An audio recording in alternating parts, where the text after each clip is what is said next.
आदरणीय मेरे प्रिय दोस्तों और भक्तों, अपने पिछले वृत्तांत में मैंने आपको समक्ष अर्जुन की दिग्विजय यात्रा के बारे में आपको बताया था। दोस्तों, आज उसी कड़ी में आपको भीमसेन की दिग्विजय यात्रा के बारे में बता रहा हूँ। दोस्तों, यह वृत्तांत हार्डली 8-10 मिनट का होने वाला है, लेकिन इतिहास का अभिन्न अंग है। दोस्तों, मेरी यह विनती है कि बने रहिए इस वृत्तांत में मेरे साथ, इस वृत्तांत के अंत तक। तो दोस्तों, आइए बिना समय गंवाए इस वृत्तांत को शुरू करते हैं।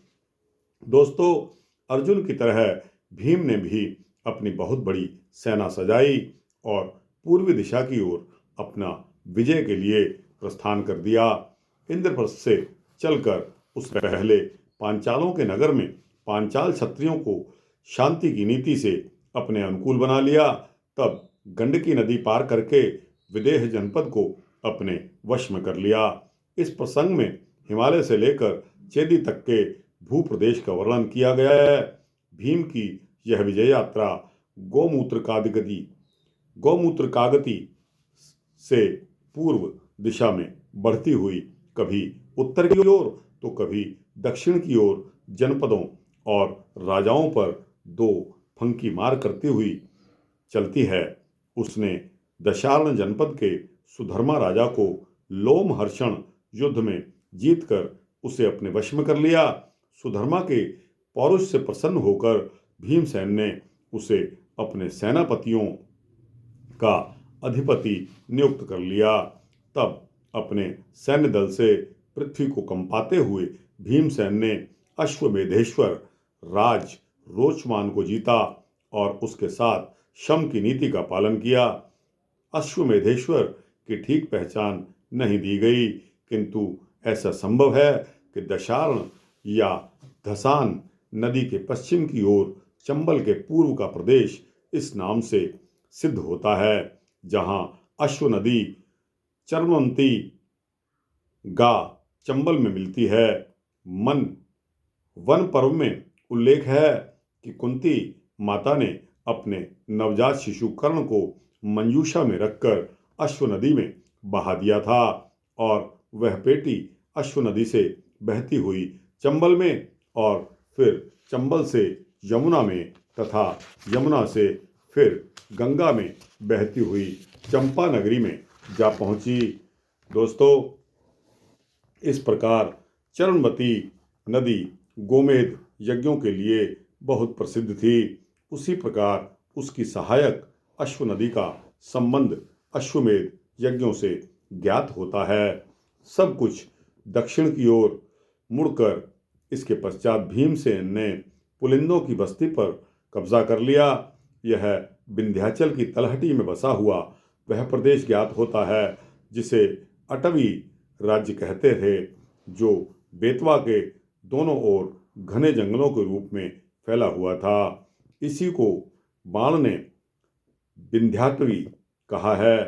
वहाँ रहने वाले पुलिंदों का भी उसने वर्णन किया है।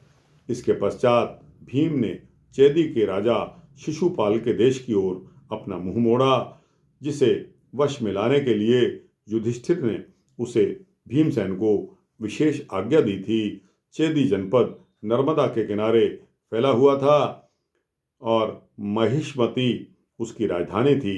इस अवसर पर शिशुपाल ने तो कोई भी विरोध व्यक्त नहीं किया, किंतु नगर से बाहर आकर और भीमसेन का स्वागत किया और उसके परिवार की कुशलता के बारे में पूछा। अपना चेदी राष्ट्र भीमसेन को सौंप दिया और हंसकर पूछा कि यह सब आप किस लिए कर रहे हो। भीम ने युधिष्ठिर का नया संकल्प उसको सुना दिया। ऐसा ज्ञात होता है कि इस संकल्प तक शिशुपाल को युधिष्ठिर के इस नई प्रवृत्ति का पता नहीं था और ना ही वह पक्ष और ना ही विपक्ष में अपना मत बना सका था। भीम की बात को सुनकर शिशुपाल ने उसके साथ वैसा ही किया, सद्व्यवहार का परिचय दिया। वहाँ 13 दिन और 13 रातें उसने बिताकर अपना सत्कार पूर्वक बिताकर भीम ने शिशुपाल से विदाई ली। फिर कुमार विषय में श्रेणीमान राजा को जीता। यह गाजीपुर का प्रदेश था जहां कार्तिकेय की पूजा होती थी। फिर कौशल जनपद में अयोध्या के राजा को और उससे उत्तर के मल्ल क्षत्रियों यानी कि गोरखपुर और देवरिया जिसमें आते हैं को जीतकर हिमाचल के पार्श्व यानी कि तराई के इलाकों में जा निकला। इस प्रसंग में दक्षिण की ओर के दो प्रदेशों का नाम और भी लिया गया है, जिसमें गोपाल कच्छ अर्थात ग्वालियर या कोतवार प्रदेश के कछारों में रहने वाले लोगों का और शुक्तिमान पर्वत के निवासियों का। शुक्तिमान भारतवर्ष के 7 कुल पर्वतों में से एक था। ये 7 कुल पर्वत भारत के प्राकृतिक मानचित्र में स्पष्ट सिलसिलेवार दिखाई देते हैं। महेंद्र पूर्वी घाट का उत्तर भाग, मलय दक्षिणी और सह्याद्री पश्चिमी घाटों के नाम हैं। इसके पश्चात सतपुड़ा और महादेव पहाड़ियां क्रम से आती हैं जो शुक्तिमान ज्ञात होती हैं। इसी पर्वत श्रृंखला को पूर्वी भाग जो सोन की उपत्यका में आगे बढ़ा हुआ है ऋष्य पर्वत होना चाहिए। दोनों के उत्तर में विंध्य और उसी का उत्तर दक्षिण का बढ़ाव अड़ावला पर्वत परियात्र था। पूर्व के अन्य देशों में काशी, वत्स, भर्ग, मगध और अंग जनपदों के नाम हैं जिन्हें भीमसेन ने जीता और वहां विजयी हुए। गया का भी उल्लेख इसमें आता है। उसी के पास पशु भूमि संभवतः गिरिब्रज के आसपास थी जो गया के उत्तर पूर्व और राजगृह के पश्चिम में है। जैन आगमों में दी हुई प्राचीन परिभाषाओं के अनुसार 10 सहस्त्र गौओं की इकाई को एक ब्रज कहते हैं।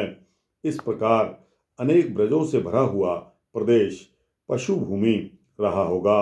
वस्तुतः गोरखगिरी के पास 5 पहाड़ियों से घिरा हुआ गिरिब्रज कहलाता था जो जरासंध की राजधानी भी थी और उसके बाहर के मैदानों की ब्रजभूमि पशु भूमि। इसी प्रसंग में मत्स्य और मलय के नाम भी आते हैं। मत्स्य की पहचान निश्चित नहीं है किंतु दोनों के पाठांतर मल्ल और मलद भी उपलब्ध हैं जो इस प्रदेश के भूगोल से संगत होते हैं। शर्मक और वर्मक नामक क्षत्रियों की पहचान लिच्छवियों से की गई है। भीमसेन ने इनके साथ और विदेहराज जनक के साथ शांतिपूर्वक संधि की। मिथिला में रहते हुए उसने इंद्र पर्वत के समीप रहने वाले 7 किरात राजाओं को भी विजित बनाया। यह कोसी और गंडकी के बीच नेपाल का भाग होता है। मगध में जरासंध के पुत्र ने जब कर देना स्वीकार कर लिया किंतु अंगदेश, मुंगेर और भागलपुर के राजा कर्ण ने उसका मार्ग रोक लिया और युद्ध द्वारा ही वह वश में किया जा सका।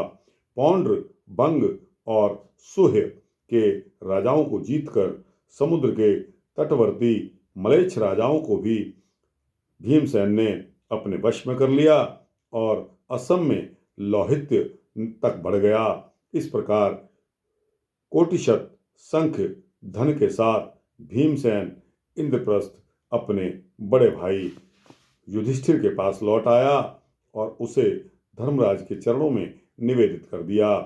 पूर्व दिशा के वर्णन में कुछ ही नाम ऐसे रह जाते हैं जिनकी पक्की पहचान अभी संभव नहीं है।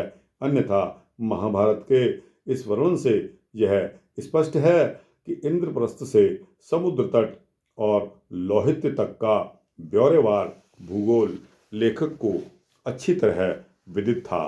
दोस्तों, यह ग्रंथ आपके समक्ष मैंने दिग्विजय यात्रा भीमसेन की उसके बारे में रखा। दोस्तों, यह इतिहास का एक अभिन्न अंग है और आपको आज तक शायद किसी ने भी नहीं बताया होगा। दोस्तों, मैंने अपना फर्ज समझा कि आपको महाभारत में जिस तरह अपने पिछले वृत्तांत में मैंने अर्जुन की दिग्विजय यात्रा के बारे में आपको बताया है, उसी तरह आज भीमसेन की इस यात्रा के बारे में बताना भी जरूरी समझा। दोस्तों, इसी प्रकार नकुल और सहदेव की यात्राएं भी हैं जो कि आपको अगले वृत्तांतों में सुनाऊंगा। अगर आप इतिहास के प्रेमी हैं तो इन वृत्तांतों को अवश्य सुनिए। दोस्तों, यह वृत्तांत यहाँ समाप्त होता है। आपको कैसा लगा? अच्छा लगा हो तो इस वृत्तांत को अपना लाइक और शेयर दीजिए, अपने दोस्तों, मित्रों, भक्तों, जिज्ञासुओं को पहुंचाइए और इस चैनल को अगर आप सब्सक्राइब कर देंगे तो आपको इसी तरह के भक्ति वृत्तांत मिलते रहेंगे। जय श्री राधे, जय श्री राधे कृष्णा।